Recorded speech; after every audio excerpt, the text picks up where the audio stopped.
Donald J. Trump is calling for a total and complete shutdown of Muslims entering the United States until our country's representatives can figure out what the hell is going on.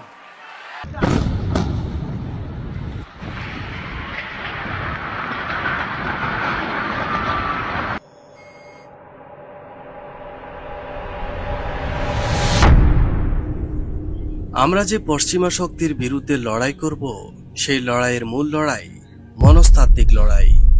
আপনি ধার্মিক হলেই যে লড়াই করতে পারবেন এমন নয়, আবার অনেক কম ধার্মিক লোকও লড়াই করে যাচ্ছে। এখানে মূল বিষয় হলো মনস্তাত্ত্বিক পরাজয়। আমাদের সিংহভাগই মনস্তাত্ত্বিক পরাজয়কে ধারণ করে নিয়েছে। এরা ভাবে কালিমার পতাকা না উড়লেই আমেরিকা ইসলামের বিরুদ্ধে নরমাল থাকবে। এরা ভাবে শরিয়া চাই কথাটা গোপন রাখলেই ইউনূস সরকার স্বাভাবিক থাকবে।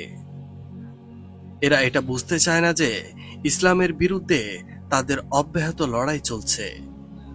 ইউনূসকে যতই সাপোর্ট দিক না কেন ইসলামপন্থীরা, ইউনূস ঠিকই সাপের মতো কামড় দিয়ে যাবে। আরেক দল ভাবে মন্দির পাহারা দিলে তাদেরকে সুনজরে নিবে, অথবা তারা ষড়যন্ত্র করবে না। তাদের আরেক ইনোসেন্ট মনস্তত্ত্ব হলো চুপি চুপি নির্বাচন করে ক্ষমতায় গিয়ে ইসলাম কায়েম করে ফেলবে, তাহলে আমেরিকা কিছুই বলবে না।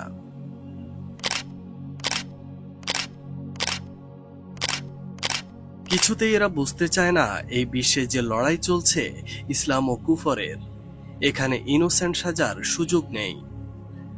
মৌখিকভাবে হোক আর অস্ত্র উঁচিয়ে হোক, তাদের চোখে মুসলিম মানেই শত্রু। আপনি যদি এখনো স্পষ্ট করতে না পারেন শরিয়ার কথা, জিহাদের কথা, লড়াইয়ের কথা, আপনারা হলেন এমন এক পচা শামুক যে শামুকে উম্মাহ বারবার পা কাটছে। এই বিশ্বে মুসলমানদের সবচেয়ে বড় দুশমন হলো মনস্তাত্ত্বিক পরাজয় বরণ করা মডারেট মুসলিমরা।